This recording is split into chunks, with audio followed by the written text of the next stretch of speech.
نبی اکرم صلی اللہ علیہ وسلم کیا فرماتے ہیں، حدیث میں آتا ہے، یاد رکھیے، حدیث روایت کے الفاظ اس طرح سے، آپ صلی اللہ علیہ وسلم فرماتے اور کہتے ہیں کہ مجھے بعد میں آنے والے زمانے میں اپنی امت پر سب سے زیادہ 3 باتوں کا ڈر ہے۔ آپ اپنی زندگی میں فرما رہے ہیں کہ مجھ سے بعد آنے والے لوگوں میں جو میری امت ہوں گی، اس میں 3 باتوں کا مجھے بڑا ڈر ہے۔ پھر فرمایا اس میں سے، یہ لوگ ستاروں پر ایمان لائیں گے۔ امت محمدیہ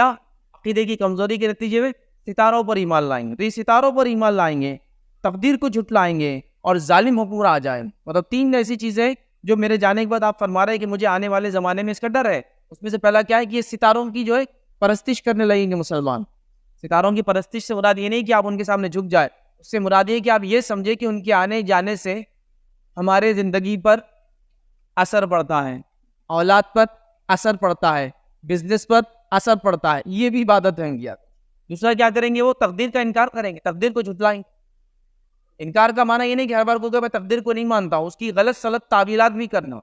اس کو عجیب و غریب ڈھنگ سے جیسا میں سمجھتا ہوں ویسا سمجھنا، جیسا وہ ایک علامہ نے مجھے بچپن میں سمجھا دیا تھا